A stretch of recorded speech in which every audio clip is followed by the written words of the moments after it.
shout out to the gals at SMC and how, inclusive they've been of our group. Again, another opportunity for the local community to put their arms around us and be nice to us and give us the same treatment they get everybody else, right? Yeah, absolutely. So then as this program started to take off and grow and serve people and have meaningful experiences for all these families that are positively affected, we've had the opportunity to go tell the Stepping Stone story other places, state conferences. We get a lot of visitors that come in and want to see those things. Talk about some of the recognition that the program's got as far as kind of being put in the spotlight. Well, one of the best things that happened just 2 or 3 years after we had opened was that Lucile Fleming, who had a lot to do with us. She said we needed this, We needed this, Yeah. and she came down and she said it was one of the best programs she'd ever seen. Wow. And again, she was the initiator of all those programs in Pennsylvania and had been the director of a program herself. And at that point, of course, when she said that, then we started, and they had other grant programs, so they, more money became available, and other agencies were able to get funding over the next few years. And most of the time, those people would either come to see us before they actually started their program or after they were starting to have problems with their program. Okay. But at the same time, no one made the effort to serve older kids. That just didn't happen. And part of that was it was complicated and it required a certain type of staff. Right. But again, we've been visited by national organizations when I know when the opiate epidemic started, we had every news affiliate that was coming from the tri-state nationally. We had Dateline, we had CBS, New York Times. And at some point in all of that, they would hear about Stepping Stone House. Yeah. And sometimes that became the story because Stepping Stone House was so special, Right. Especially in terms of the number of women who were able to have drug-free babies while as a resident there. But then the story then started to become nationally and locally about the continuing services that we had at Stepping Stone House. Because it was a 90-day residential program, which we were just thrilled with. Right. The fact that we were able to serve get somebody. that. Right. And if it was a pregnant woman, we could serve until through the pregnancy. Yeah. So we just thought we had, we were the bomb at that point. Right. But then we started having clients tell us, and staff, is that, okay, I've been here 90 days, I'm getting ready to leave, and I have nowhere to go.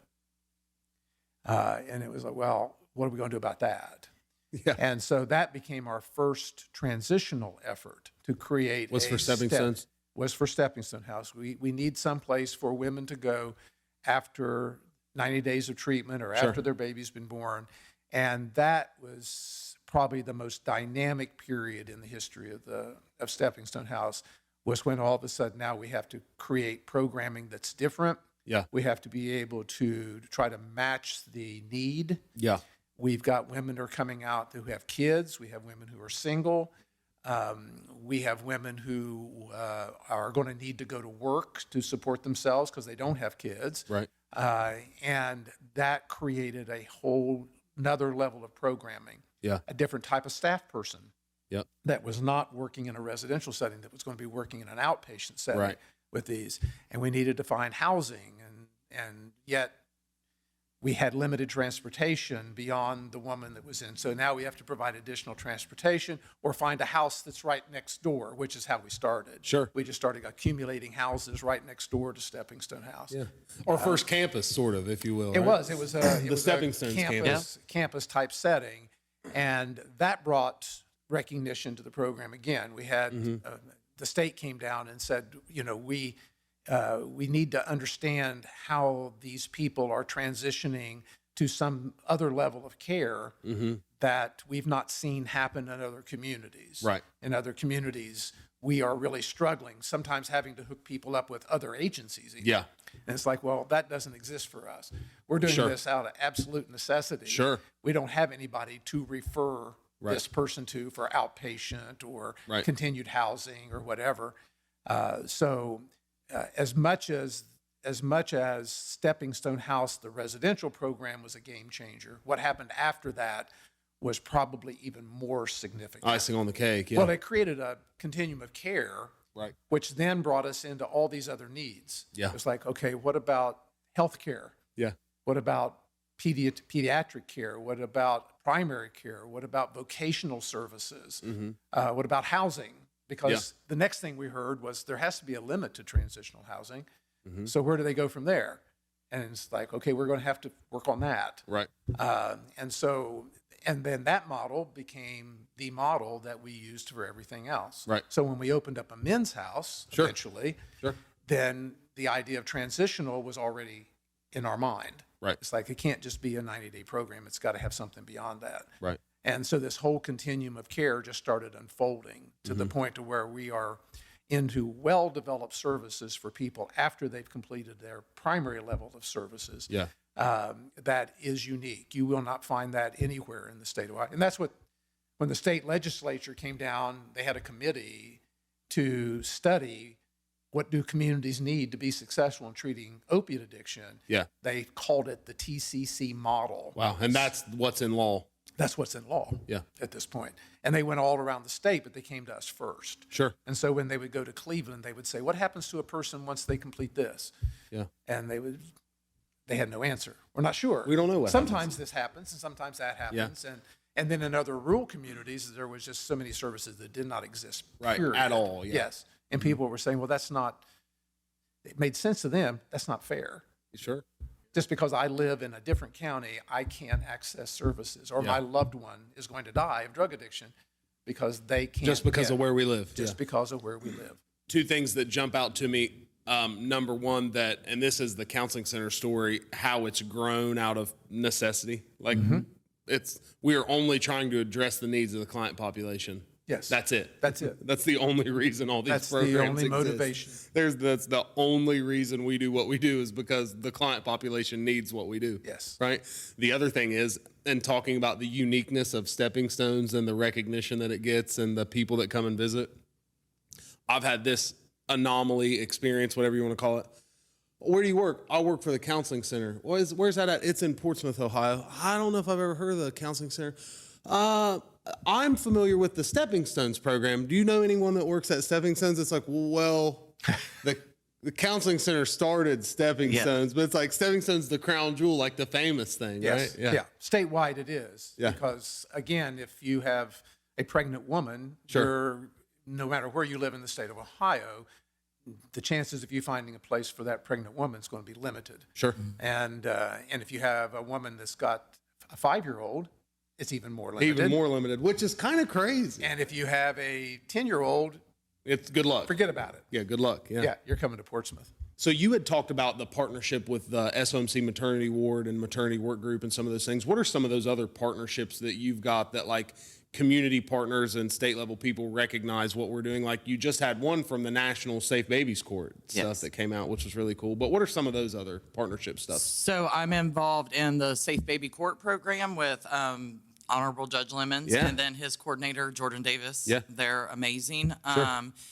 They are funded through the National Infant Toddler Court Program. I believe that's the long title. Yeah. They just recently came and visited us and was talking about the uniqueness nationwide of what our program is. Yeah. But the ultimate goal is to get the babies to where if mom is working a reunification plan with Scioto County CPS, you know, we're kind of helping as a team, not just Stepping Stones, but we're talking Help Me Grow. We're talking Scioto County Children's Services, the CASA, the Guardian Ad Litem, the court system. Sure. We're all trying to work together to find a common ground of helping this mom be successful and helping her meet her goals. While there's things that she has to accomplish, you know.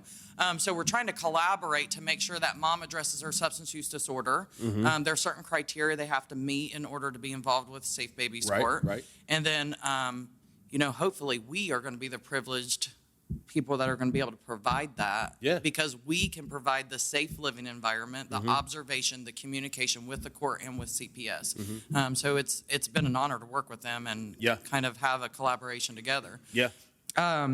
Scioto County CPS, all county CPSs, we work closely with. A lot of them know us by name, and you know they're becoming a lot more familiar of the amazing services that we can provide to the children, also along with the mom. Right.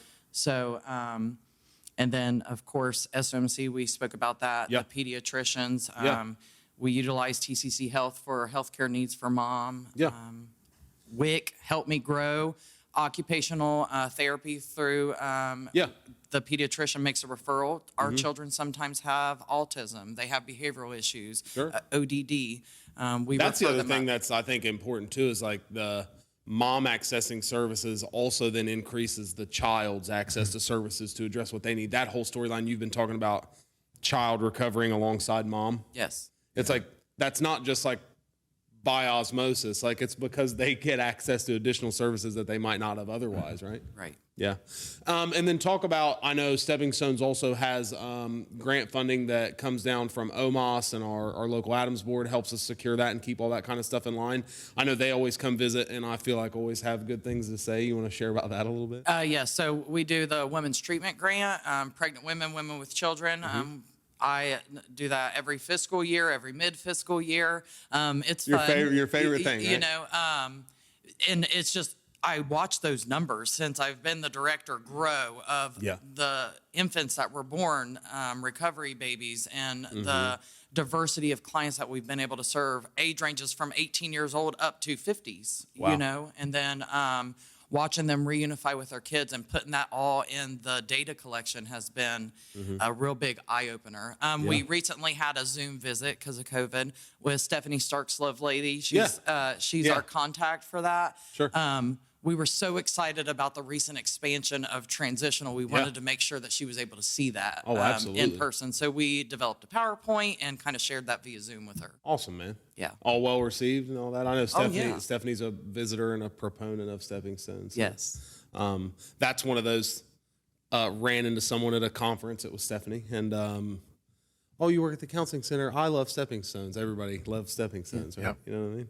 So talk a little bit about that. You were talking about the need for transitional care and aftercare services. Recently, we have like taken that sort of model and developed it into, you know, what it needs to look like in 2022 and kind of our vision for moms and kids and the way that their living situation looks. Talk about some of those things that have developed as far as like the apartments, aftercare services, access to vocational services, all that sort of stuff that you guys are doing. Well, I know one thing that developed before I was in the management position was we started serving Lawrence County. So we have a house in Lawrence County. So that was able to help our 2.5 inpatient model, like it's intensive outpatient with supportive housing, expand from 24 to 36. So increasing access. Yes. So more moms and kids in the more stable, structured environment. But along with that became more of a need that we heard from the moms. Like, I cannot go to the homeless shelter with my kids. Yeah. And that's not what we do. That's not why we're in this field, is to send them to the homeless shelter, set them up for failure. So TCC listened. In 2018, we added 3 additional mom and children beds for transitional. But by golly, we filled those up within a week, and it just wasn't enough. It's like however many you grow it by, you need that many more kind of deal. So recently, over a year now, we added an additional 14 apartments for moms and kids. Yeah. That has allowed us to go from 8 moms and kids in sober living to right now we have 27 moms and their kiddos in sober living. That allowed us to serve 70 children at Stepping Stones last year between our 2.5 and last month between our 2.5 and 2.1. And that's like just like the positive impact of that. 26 families having somewhere to go that is safe, that is monitored, that they have access to support around the clock, that their property is like monitored around the clock, that they can stay in services as long as they need to become stable. It's like the cost of that alone, not only like the lives and the stories that come out of that, but the cost of that alone to take care of 26 families is like so powerful, so impactful, so meaningful. Talk about why the apartment complex and why that's important as far as like getting mom reacclimated with kid again. I mean, it's like mom's living in her own environment. So she is parenting this child. Yes, we have staff there. We do safe sleep checks. We have the nanny squad. Yeah, we'll highlight the nanny squad in a second goes and because that's checks been in a on development. them.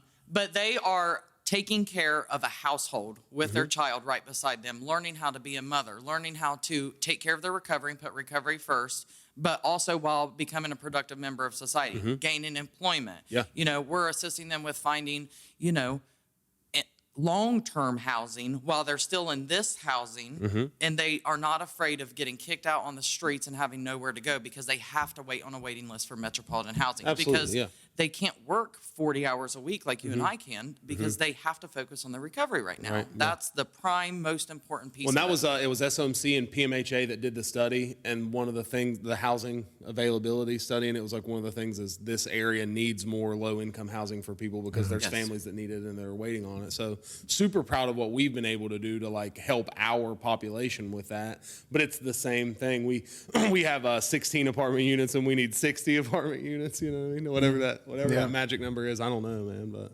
We'll see what the future holds. Yeah, no doubt. Yeah, we believe in miracles, Yes. right, Ed? We do. Yeah. So then highlight the nanny squad, because I think that's like a super dynamic group and is like a service line that is definitely is like, okay, like if we want to keep people in an environment that is safe and supportive of recovery and parenting and reacclimation of families, talk about what the nanny squad does for you guys. So they're amazing. You know, they are Safe Sleep certified by our on-site LPN. They are CPR certified. They deal and are educated on how to handle a baby that may be withdrawing. That's more so on the inpatient side compared to the outpatient side. But they're just that. They're nannies. You know, mom gets stressed out, mom gets overwhelmed. Their nanny's there. They're going to help mom. They're going to help her to come up with coping skills to decrease that stress, behavioral charts for their children who have lived the addictive lifestyle with them that might have a little bit of behavioral issues. Yeah, you know? absolutely. So we're going to do a sticker chart. We're going to provide them with incentives. They provide them. In the clinical side, we provide the group setting of parenting. They provide them one-on-one, hands-on parenting education. Wow. That way, kiddo's right there. So if we see mom maybe using language that she shouldn't be using, we're going to help provide her with education on how the child's going to listen and receive that information mom's trying to share more appropriately. Yeah. They help them with nutrition as far as, you know, baby's 10 months old, we put baby on whole milk. Baby really needs to be on the formula for 12 months. Right. You need to be following this nutritional guideline. Sure. This Formula is something shortage. as a parent hearing this, like I could have really used a nanny squad person, man. Like I really could have used Formula shortage. We all know that's a national thing right now, right? Yeah. My nanny squads are driving to Jackson Walmart to make sure that these moms don't run out of formula for their kiddos, you know? It's like, it's really just another layer of people being able to protect, like offer like protection and safety to people to like alleviate some of the stress, to focus on like, you know, the big pink elephant in the room is like, hey, you're Staying a person clean. with a substance use disorder who's in very early recovery. Yes. It's like, let us help you worry about some of these other things so you can focus on like long-term healthcare, sobriety, all those sorts of things. Yes. Yeah. How many staff members form the nanny squad now? 3. Okay. You know, more would be, And then they also have the other just regular recovery support staff that work with them as well. yes. Okay. So I have an amazing housing coordinator. I have a site supervisor. They're up there regularly also. Then we've got the 3 nanny squads that are assigned a certain location. Sure. That way, these are your people. That way we know that they're getting the individualized care that they need. And then we have roughly 17 RSS staff that So you're talking a staff of over 20 people that's like available to that population all the time. Yes. It's so amazing, dude. So amazing.